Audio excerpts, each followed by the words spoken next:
High winds blew over an oceanside bluff on the afternoon of October 13th, 2005, as a caravan of government vehicles with agents from the FBI and Air Force descended on a stately home overlooking Uaua Bay on Maui's north shore.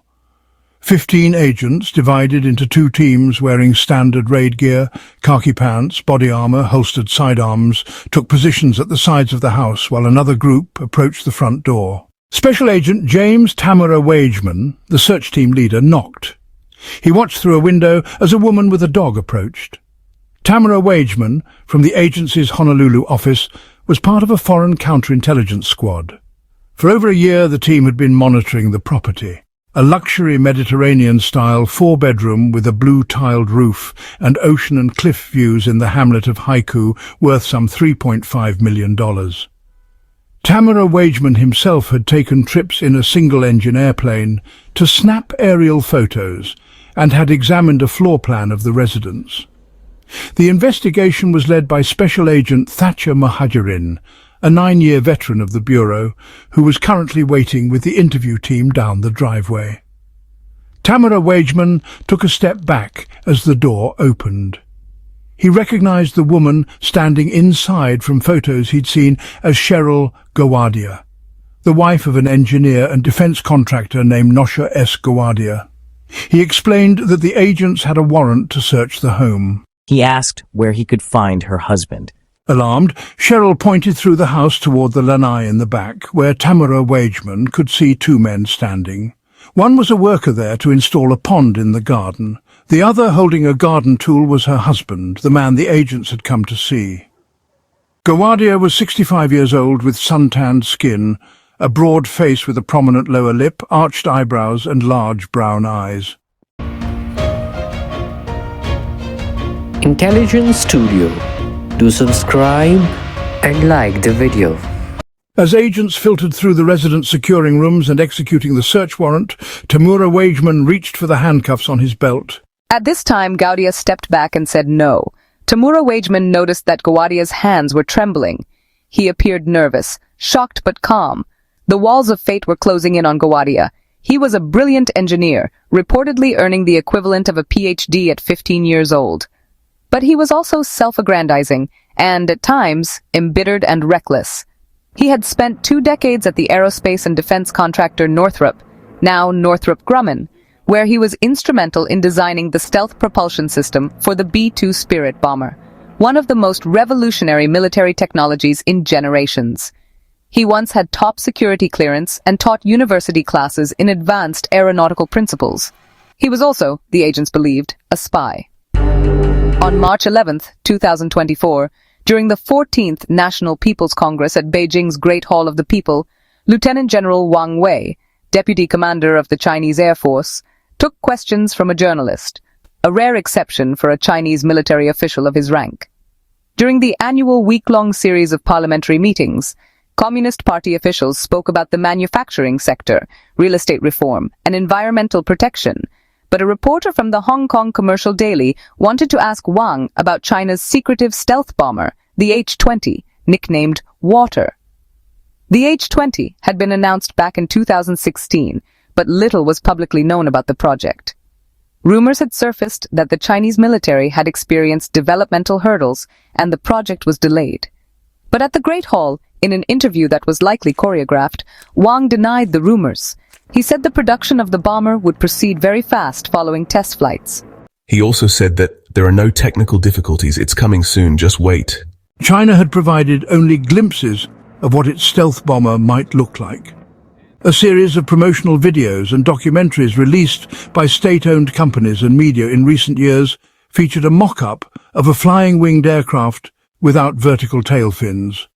Experts noted that the aircraft bore a striking resemblance to the American B-2 Spirit bomber and its successor, the B-21 Raider, which made its first flight in November 2023 and is expected to enter service in the next few years.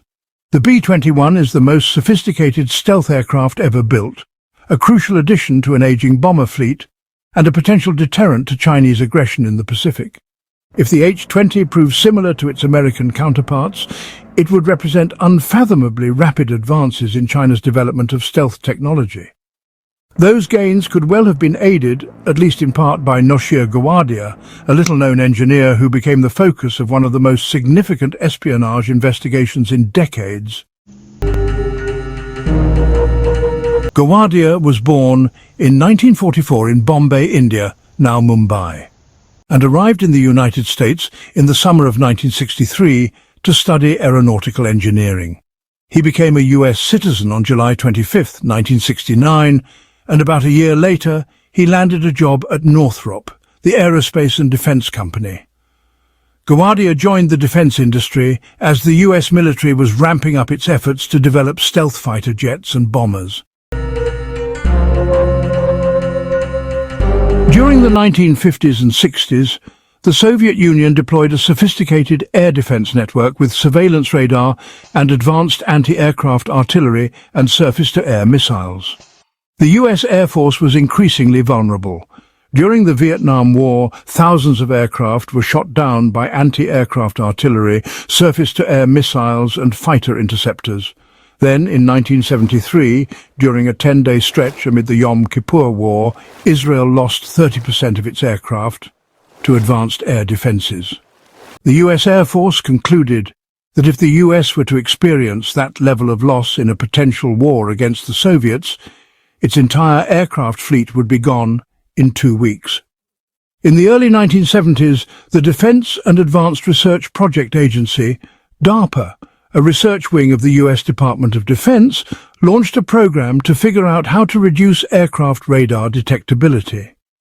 That included reducing an aircraft's radar cross-section, the area of a target seen by radar, and developing radar-absorbent materials, exhaust cooling and windshield coatings. It also focused on reducing infrared signature, which is the thermal radiance of an aircraft that is visible to infrared sensors.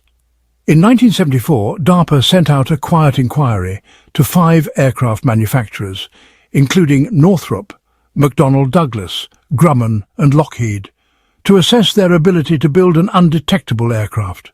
Northrop and Grumman both had a long history of manufacturing aircraft for the US military, including the Wabipu-era P-61 Black Widow, the first airplane designed as a night fighter, and the F-14 Tomcat, the most advanced and costly fighter of its time. Meanwhile, the defense contractor Lockheed had already worked on several classified spy planes for the CIA, which were designed to take photos of military operations over the Soviet Union. Among the legendary planes it produced were the U-2 reconnaissance aircraft, which could fly up to 70,000 feet and took its maiden flight in 1956, and the A-12 Oxcart, a precursor to the SR-71 Blackbird, which could reach 90,000 feet and was fully operational by 1965. Their work was so secret that even DARPA didn't know about it. In 1975, both Northrop and Lockheed were each awarded $1.5 million to build a full-scale model of a stealth aircraft in just 4 months. The 2 models would then be tested against a real radar, and the plane with the lowest radar cross-section would move on to the next phase, during which the winner would have the opportunity to build and fly 2 prototypes, according to the book Stealth: The Secret Contest to Invent Invisible Aircraft by Peter Westwick. Lockheed won the contest, and the result would become the first stealth aircraft, the F-117. Although Northrop had lost out to Lockheed, both DARPA and Northrop knew that this wouldn't be the last contract awarded for stealth planes. To keep Northrop focused on stealth development, while Lockheed was busy with the F-117, DARPA granted Northrop a new contract for the Battlefield Surveillance Aircraft Experimental, or BSAX. This stealth plane would be designed to fly undetected above Soviet airspace, where it would use an internal radar to locate Soviet tanks long before they would arrive at the front lines. The result of the project was Tacit Blue, Northrop's first and little-known stealth plane, which made its first flight in 1982. Compared to the sleek design of the Lockheed F-117 and later Northrop's B-2, the Tacit Blue looked like a watercraft with wings. Though Tacit Blue was ended by the Air Force in 1985, its design had one major implication that would define the B-2 bomber curved surfaces. With a chip on its shoulder after losing out to Lockheed and the experience of building Tacit Blue, Northrop was prepared when the Air Force sent another proposal for an advanced technology bomber. The requirements were vague, but the specific request was clear. Build a stealth bomber with the lowest possible radar cross-section, equip it with a large payload, and make it capable of flying long distances. This time, the request went only to Lockheed and Northrop, and in 1981, Northrop won the contract to build the B-2 Spirit stealth bomber. The company pulled from an old flying wing concept that had first been developed 50 years earlier by aeronautical designer John Knudsen Northrop, the company's founder. This, in combination with the curved surfaces of the Tacit Blue, set the B-2 up to be unlike any stealth plane to ever fly. At Northrop, Gowadia was part of a then-classified program, tasked with developing a unique propulsion system for the B-2 that reduced the jet's infrared, visual and radar signature. He worked on developing the bomber's tailpipe for 7 years, a revolutionary project that made the plane virtually impossible to track, using not only conventional radar but infrared too. The entire geometry came from me, Gowadia later said. His codename while working on the project was Blueberry Milkshake. The B-2 was designed to perform missile strikes far behind enemy lines. Its 2 internal bomb bays had less radar visibility than other bombers, which mounted their ordnance externally. It was armed with nuclear cruise missiles and was capable of carrying 40,000 pounds of ordnance. With a 172-foot wingspan and a maximum gross takeoff weight of 336,500 pounds, the bomber could perform attack missions at altitudes of 50,000 feet and had a range of 6,000 nautical miles. It could fly a total of 10,000 nautical miles, almost half the Earth's circumference, with just one mid-air refueling. One drawback to the flying wing design is that it makes the plane unstable and hard to pilot. But the advent of fly-by-wire controls in the 1940s that regulate an aircraft's flight control systems by computer made that less of an issue. The Concorde, which debuted in 1969, was the first production fly-by-wire aircraft. The B-2's surfaces are curved and rounded to deflect radar beams and suppress reflections from large features such as the engine inlets. Its carbon composite airframe absorbs radar waves and turns their energy into heat. And the exterior is covered with a dark grey anti-reflective paint, which blends into the sky at 50,000 feet. To keep that pricey coating in pristine condition, the Air Force stores B-2 in special $5 million air-conditioned hangars. Gowadia and other engineers working on the B-2 developed a series of designs and technologies to reduce the heat from its engines and exhaust, something that enemy radar can use to find the plane. Most visibly, they tucked the engines deep inside the fuselage and routed the exhaust across the top of the wing through wide, flat nozzles that help it mix with cool outside air faster, further reducing the infrared signature. Finally, to make the jet's contrails less visible, they came up with an ingenious system that injects chlorosulfonic acid directly into the exhaust, which helps absorb heat and makes those long trails of condensation almost invisible. The B-2 has the radar signature of a frisbee or a dinner plate, Westwick says. That's a really remarkable accomplishment. The new B-21's radar signature is rumoured to be even lower. Despite the cutting-edge technology it was developing, Northrop instituted an extraordinary level of secrecy around the B-2's development, adding as much as 10 to 15% to costs. According to Westwick, the radar group worked in a top-secret vault, and employees on the shop floor were barred from talking to them. Still, 2 engineers working on the bomber were caught selling B-2 secrets to the Russians in the early 1980s. Work on the plane would take nearly 2 decades before the B-2 finally entered service in 1997. It was first used in combat to drop conventional bombs during the Kosovo War in 1999, flying non-stop from its base in Missouri to Kosovo, and destroying 33% of all Serbian targets in the first 8 weeks of operations. It flew dozens of missions during Operation Iraqi Freedom and was later deployed in Afghanistan and Libya.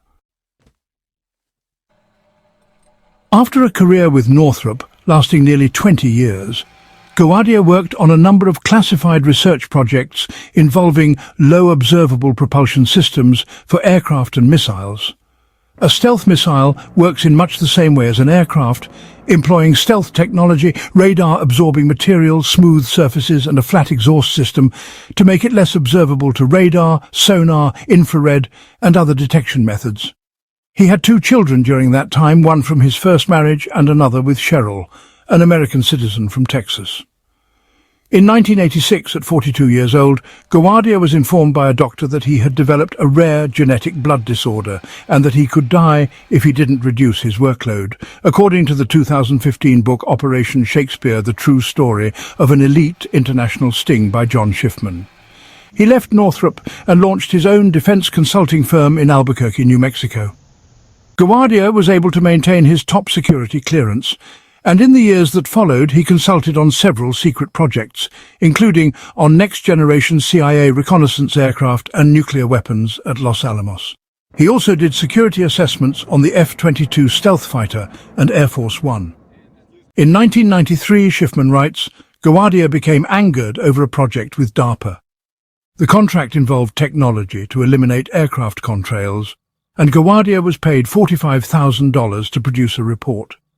But the agency decided to move on to the next phase of the project without Gowadia, who believed he would be part of an estimated $2 million contract. Gowadia was furious. He was one of the fathers of the US Air Force Northrop B-2 stealth bomber, and its entire propulsion system was conceived and conceptually designed by him. An embittered Gowadia wrote this to a relative. In 1997, his security clearance was terminated.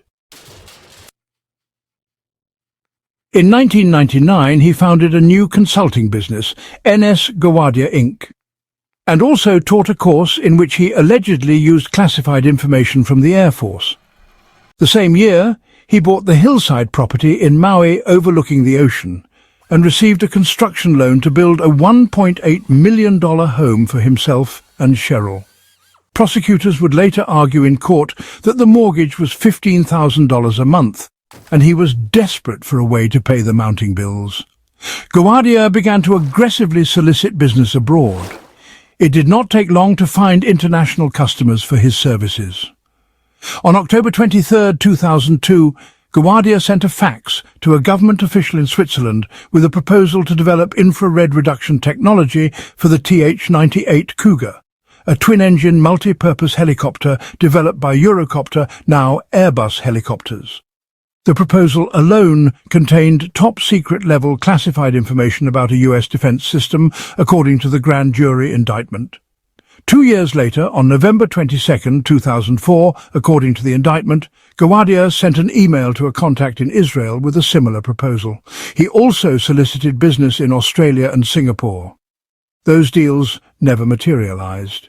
But across the Pacific in China, Gowadia soon found a more receptive clientele for his services. Rest of the story will be delivered in part 2 of this video, and that will be uploaded shortly to YouTube. Do watch that part. And do subscribe to the channel.